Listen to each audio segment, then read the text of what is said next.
Assalamualaikum warahmatullahi wabarakatuh. Perkenalkan, nama saya Siti Nursaada dengan NIM B1A123390 dari kelas J angkatan 2023. Di sini saya akan menjelaskan tentang pengendalian pencemaran hujan asam. Yang pertama yaitu 1979 LRTAP. Konvensi LRTAP merupakan tonggak sejarah kerjasama internasional sehubungan dengan upaya untuk memerangi pencemaran udara. Konvensi LRTAP merupakan traktat multilateral pertama yang mengatur pencemaran atmosfer, perjanjian lingkungan pertama antara utara dan selatan. Dan ini untuk pertama kalinya AAC menjadi pihak penandatangan perjanjian utara dan selatan. Sayangnya, konvensi LRTAP hanya mengatur tentang pertukaran informasi, riset bersama, pemantauan atau monitoring bersama mengenai curah hujan dan polutan. Konvensi LRTAP tidak berisikan tujuan-tujuan dan batasan numerikal, jadwal, serta tata cara penghentian pencemaran atau penegakan hukum. Negara-negara peserta berjanji untuk secepatnya membatasi dan sebisa mungkin secara perlahan mengurangi pencemaran udara, termasuk pencemaran udara lintas batas negara. 100 komitmen ini tidak cukup kuat untuk mengubah status quo. Negara-negara peserta tetap merupakan aktor utama untuk melakukan remedi. Jadi, jika negara memilih untuk tidak melakukannya, maka tidak satu kekuatan atau kekuasaan yang dapat memaksanya. Kedua yaitu 1985 SO2 protokol.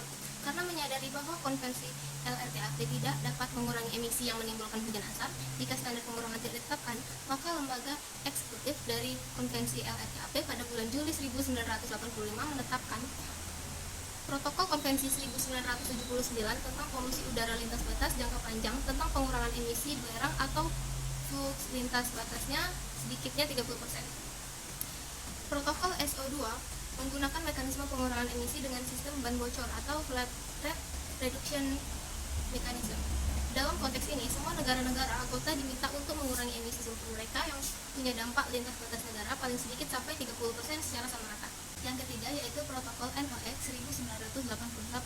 Pada tanggal 1 November 1988, lembaga eksekutif dari konvensi LRTAP mengadopsi Protokol NOx yang menentukan pembekuan awan, emisi nitrogen oksida pada level 1987 dan mengharuskan pengurangan emisi selanjutnya.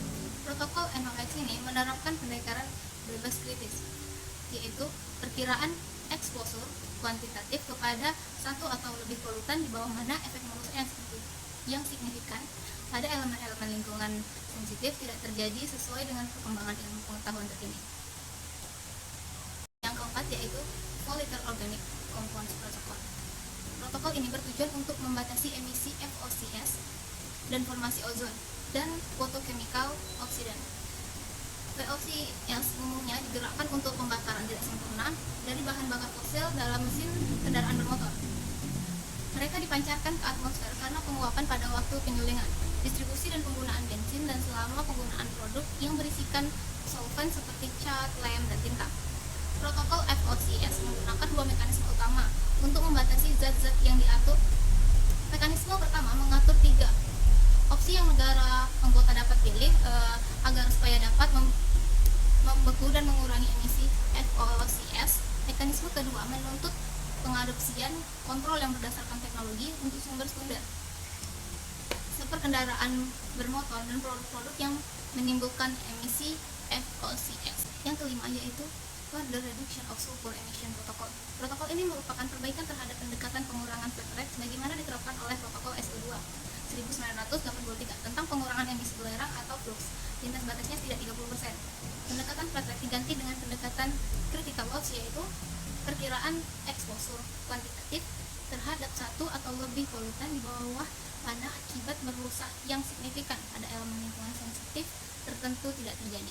Yang keenam yaitu 1998 Heavy Metals Protocol. Protokol ini menetapkan batasan yang ketat emisi dari sumber yang tidak bergerak dan menyarankan teknik Best Available Technology atau BAT bagi sumber-sumber ini, seperti filter dan scrubber khusus untuk sumber pembakaran atau proses bebas merkuri. Protokol ini mengharuskan negara-negara anggota untuk menghentikan penggunaan bensin bertimbal. Protokol ini juga memperkenalkan emisi heavy metal yang lebih lebih rendah dari produk-produk lain seperti merkuri dalam baterai, dan juga mengusulkan pengenalan langkah-langkah manajemen untuk produk-produk yang mengandung merkuri seperti komponen listrik atau termostat saklar, alat-alat ukur seperti termostat, manometer, dan barometer, lampu pijar, amalgam gigi, pestisida, dan cat. Yang keenam yaitu 1998 POP atau Persistent Organic Pollutant Protocol. Fakta bahwa banyak emisi POP terbawa dan terdeposit di Eropa, dan emisi POP menyumbangkan efek yang merusak pada kesehatan manusia dan juga lingkungan. Kewajiban umum negara-negara anggota adalah untuk mengeliminir zat-zat tertentu sebagai tertuang dalam aneks-aneks protokol ini, dan menjamin bahwa bila zat-zat tersebut dihancurkan dan dibuang, penghancuran dan pembuangan dilakukan dengan cara yang bersahabat dengan lingkungan. Yang terakhir yaitu Protokol Goldenberg 1999. Telah diperkirakan bahwa begitu protokol ini diterapkan, kawasan Eropa dengan tingkat emisi keasaman berlebihan akan menyusut dari 93 juta hektar pada tahun 1990 menjadi 15 hektar, bahwa tingkat yang berlebihan dari eutrophication akan turun dari 165 juta ton hektar pada tahun 1990 menjadi 108 juta hektar.